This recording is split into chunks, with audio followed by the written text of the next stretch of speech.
Guys, welcome back to Medical Coding with Blue. Today's episode is all about tips to not overthink your medical coding exam. If you are brand new to my channel, welcome. I am Blue, I'm a medical coder. Okay guys, I got an email. The interesting videos always start off with, I got an email. So I got this email from a viewer who is expressing some concern about her upcoming exam. I'm going to share the email here in a minute, but I am going to start off by saying this. The tips that I share on my channel, the cadence is always the same. Study, study, study. And I personally do not believe in tabbing, writing, or highlighting your books. Because I believe that if you are tabbing, writing, highlighting in your books, you're not practicing with your books enough to fully understand. You know, these are open book exams. The CCS, the CCSP, the CCA, the CPC, they're all open book exams. So I think a lot of people try to take advantage of this and they say, oh, let me write up all over my books. Now, with AHIMA, they are very strict about the writing in the books. They say you can have some writing, very little, but it has to be just basic things. It cannot be anything from coding clinic, it can't be anything from CPT assistant, because any excessive writing looks like you're trying to cheat, okay? So I know with AAPC, they like to write their notes and, you know, they're more liberal when it comes to the tabbing and things like that. And that's fine. If you're sitting for AAPC and that's what you want to do, you know, it's what you want to do. I can't stop you. But what I am saying is this. The more you write in your books, the more you start to overthink your test, the more you're giving yourself unnecessary stress and pressure and anxiety for something that if you have been studying consistently, you're going to do well on these tests, right? It's if you're sitting here trying to think of all the ways where you can get all these extra things, that it's going to mess you up. So what I'm telling you is this: if I give you advice, and I have specifically spoken to this person, specifically, we've had this conversation, and it's like everything that I say, it didn't stick. So what I'm telling you guys now, don't write, don't highlight, don't tab excessively your book. Practice with your book. There is nothing that you can write in your book that's not already there that is pertinent to the codes. These are reference books. These are not meant to be workbooks, which a lot of people try to write all in them. You don't need to add anything to these books. They have all of the information written by doctors and scholars, people who have advanced education. It's written by those folks. Practice with the book. Practice with the book. That's going to set you up for success a lot more than you trying to write in your book, because you know that you will not have time during your test to write in your, not write in your book, but to read your own notes. With AHIMA, it is roughly 2 minutes per question. With AAPC, it is 2 minutes, 40 seconds per question. Per question. And these exams are broken down, okay? And so they have a lot of reading to do, and you don't have time to be sitting here looking through all your notes. If you don't know certain things, that tells me that you still need more practice. So I want to read this email, and then we're going to go ahead and get into it. So here we go. So the email says, when you get a chance, I have a question for you. 3 weeks from Saturday, I am taking the CPC exam again. In terms of preparation, I have been trying to practice going through the practice exams in a timely manner. I know the breakdown of both CPT and ICD-10-CM. Note-wise, at the beginning of CPT, where they have the prefixes and suffixes, I wrote down the colored prefixes and what they mean. In the E&M section, I underlined the time components and how many key components you need for the MDM level. In some of the sections, I underlined the key guidelines that I think may pop up on the test. At the back of the book, I wrote down the factors that make up the HPI and what makes up Medicare Parts A, B, C, and D, and the parts of the lymphatic system, tongue twister there, and other general things. At the end of the 50,000 series, I wrote down what makes up the endocrine system. In the musculoskeletal section, I wrote down the different fractures. Otherwise, is there anything else that I should do to prepare for this? Content-wise, I don't know if there's anything else I should look at because you don't know what could be thrown at you on this. I know how to use the books and what the code sets contain. Okay, so here's the thing. If you're telling me that you're writing down the colors, the prefixes and suffixes, you're writing down those colors, that tells me that you need more practice on your medical terminology. You should not have to be writing what the colors mean in the front of the book, okay? If you don't know what Medicare Parts A, B, C, and D are, that's another problem. Part A is for inpatient. Part B is for outpatient. Part C is the one you can purchase at Medicare Advantage. And then Part D is for your pharma. Guys, come on. These are basic things that if you're studying, you're going to know these things. If you have things hanging up around you, you are going to be able to recall these things. If you have been practicing your speed, you're going to know these things. Yes, we don't know what's on the test. We can only speculate what's on the test. However, the domains for both the AHIMA exams, the CCA, CCS, and CCSP, and the AAPC exam, the CPC, they're all there. It tells you everything. It's broken down. What is covered on the test? What sections are covered on the test?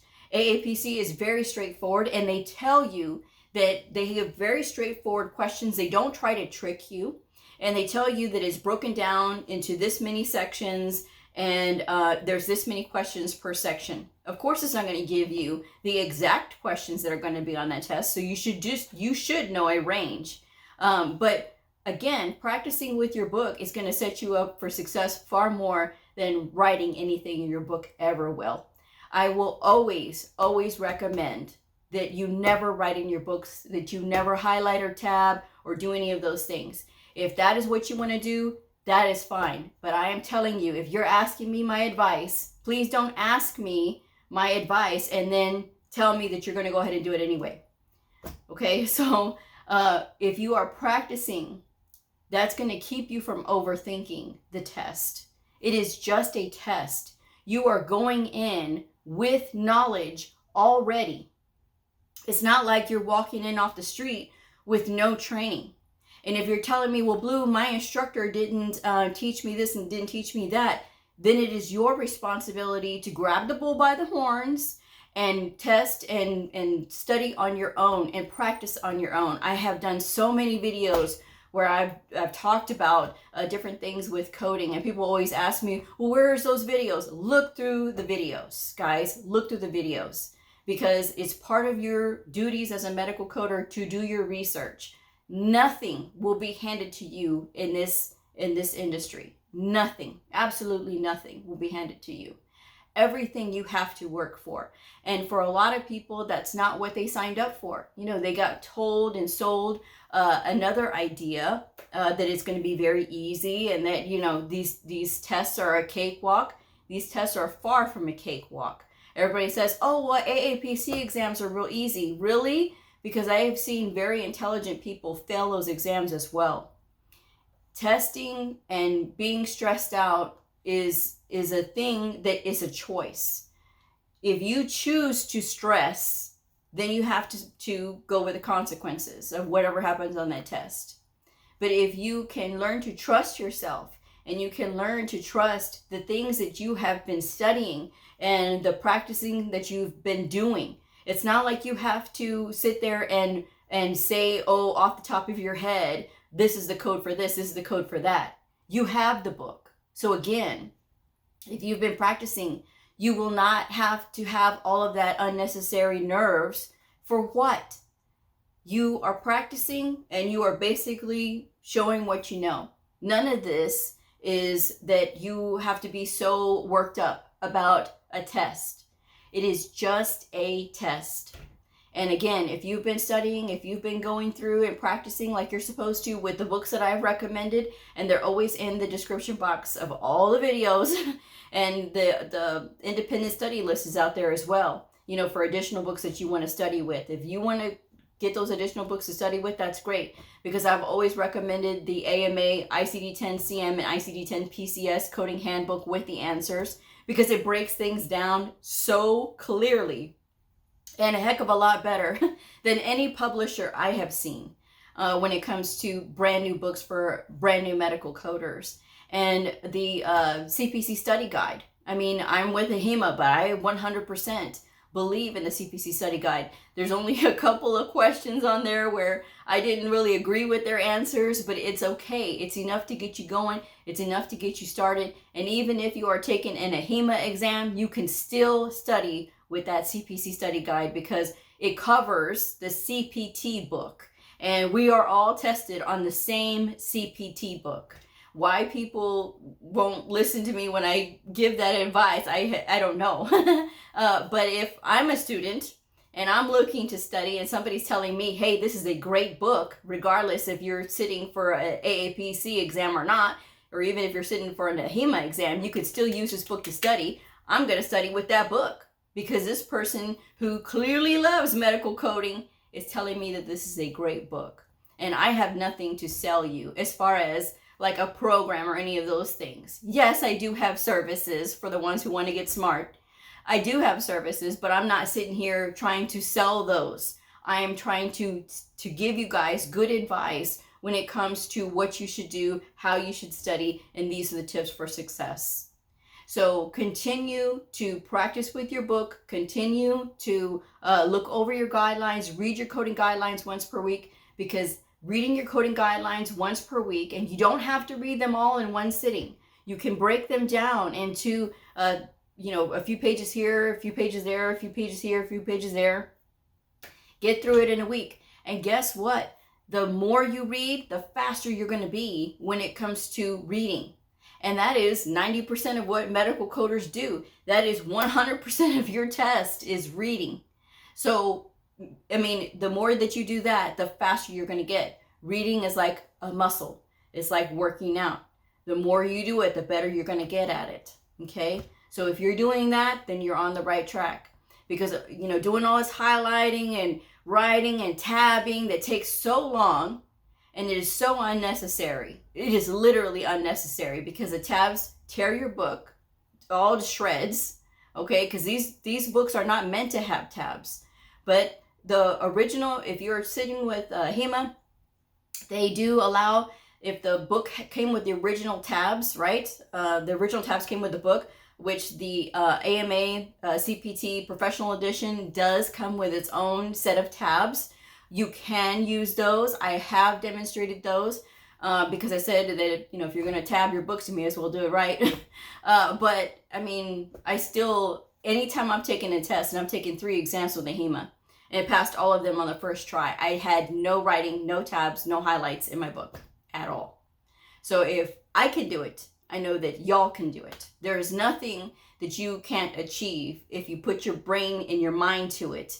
But being preoccupied and worked up over an irrational fear of, well, what if I fail the test? Have you been studying? Have you been putting in the time?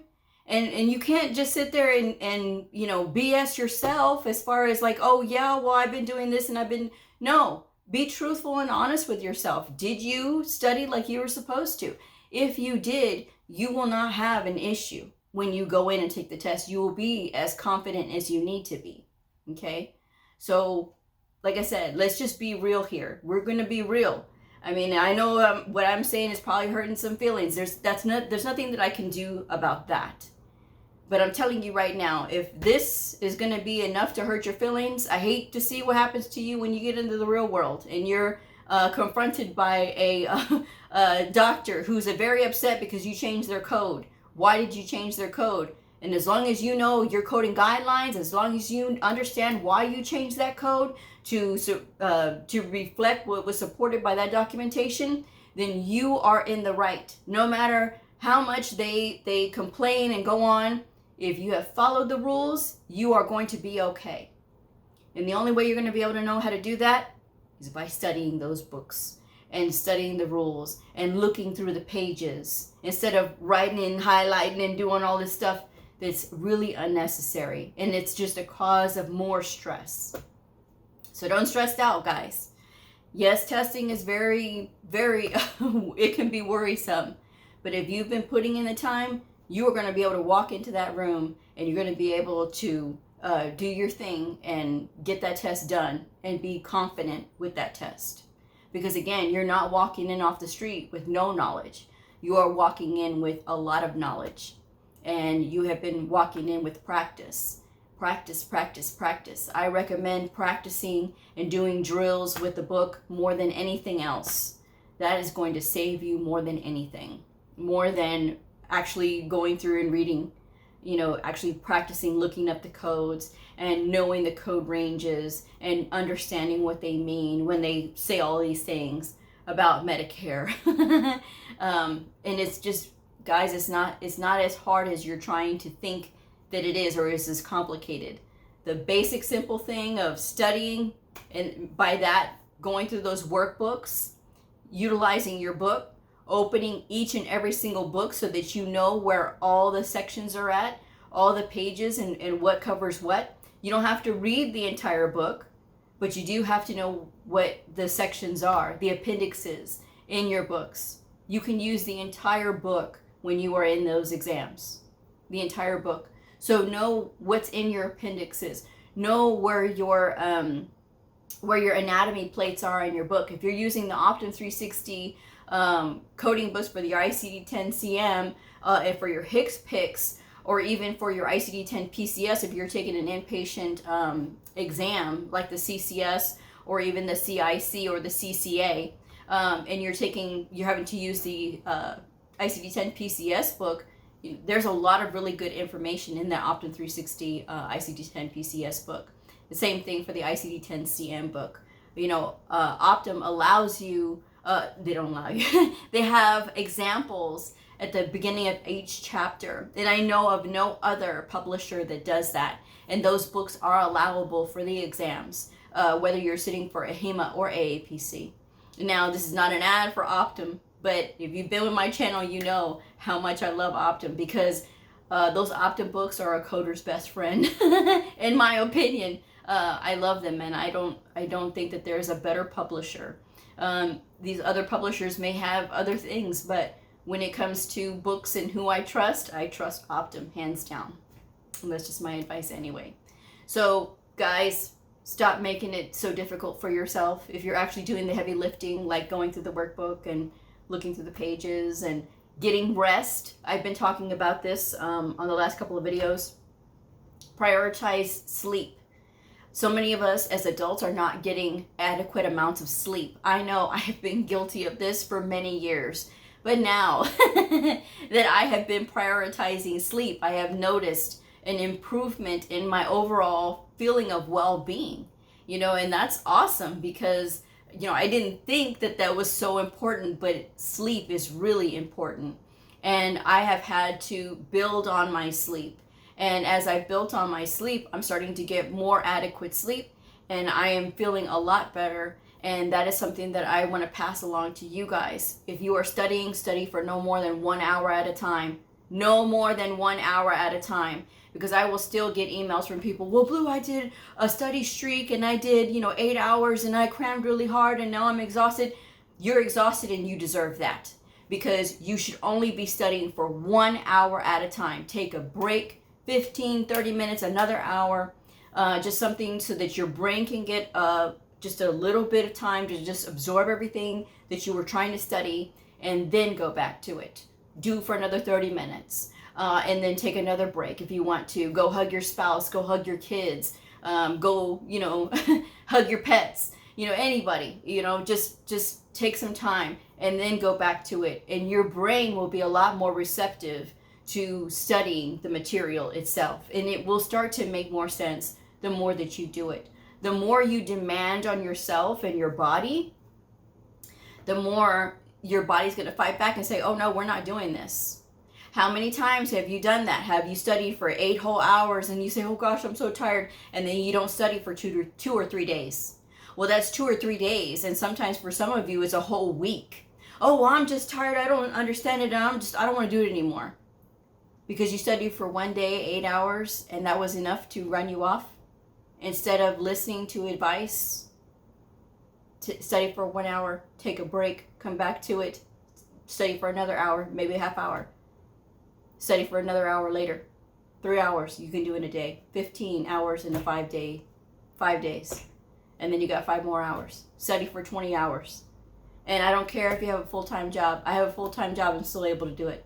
Well, Blue, I have a family and I have kids. There's people who have families and kids who do this all the time, and they dedicate those 20 hours. And the people who do listen to advice, they say, well, Blue, I did that. And, you know, thank you, because of you, I was able to pass my test.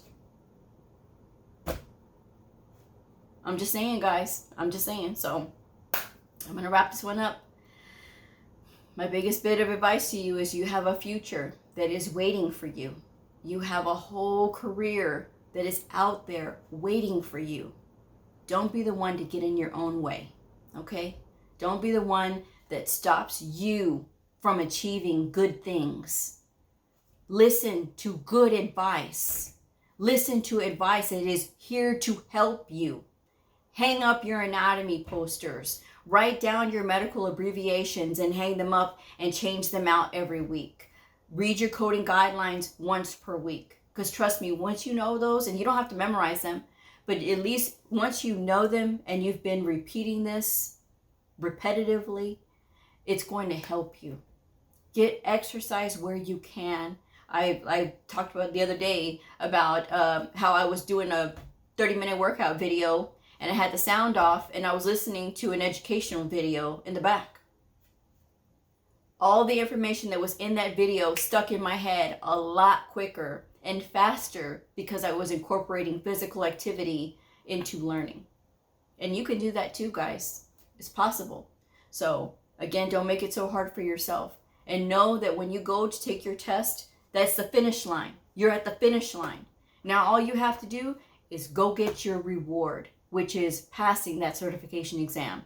And the only way you're going to do that is by relaxing, calming down, and know that you've studied. There's nothing else that you're going to be able to learn from the time that you walk in that door and you sit for that exam. There's nothing else that you're going to be able to learn. Now is going to be your time to shine. Get through your exams. You have, with the AAPC, you have 2 minutes, 40 seconds. With AHIMA, you have roughly 2 minutes per question. Get through your test. Don't overthink. Your first response is always going to be the right response. I'm just saying. I'm going to wrap this one up. Best of luck to you all out there. If you're taking your exam soon, don't overthink it. Don't overthink it. And Blue is telling you, don't overthink it. Get in there, knock their socks off. You're going to do great because your career is waiting. I'm just saying. I will see you guys next time. Bye.